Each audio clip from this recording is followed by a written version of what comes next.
The South Korean Trade Ministry has filed an appeal against the World Trade Organization's decision to lift the ban on imports of Japanese marine products. The ban was put in place for public safety after the nuclear disaster in Fukushima 7 years ago now. Our Park Hee-jun reports.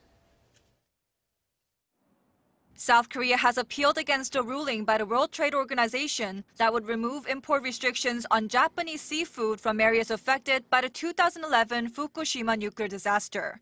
The Trade Ministry's decision on Monday comes after a WTO dispute panel ruled that while South Korea's measures were initially justified, maintaining them violated WTO rules. Since the 2011 Fukushima nuclear disaster, people in Japan and neighboring countries have been worried over radioactive contamination in seafood from the area. South Korea imposed a partial ban on marine products from certain prefectures in the region, as did other countries. And 2 years later, in 2013, Seoul expanded the ban to all fishery products from 8 Japanese prefectures.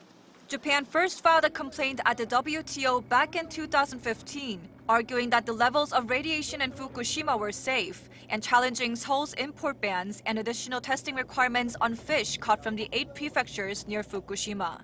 And this February, the WTO accepted Japan's argument, saying Korea's ban was unjustifiable. Under usual circumstances, it takes around 90 days for the WTO to reach a final decision. But due to the recent rise in the number of cases taken to the WTO, it could take until the end of this year or even early next year before the WTO makes its final decision. Until then, South Korea's ban on seafood imports from around Fukushima will remain in place. Park Hee-jun, Arirang News.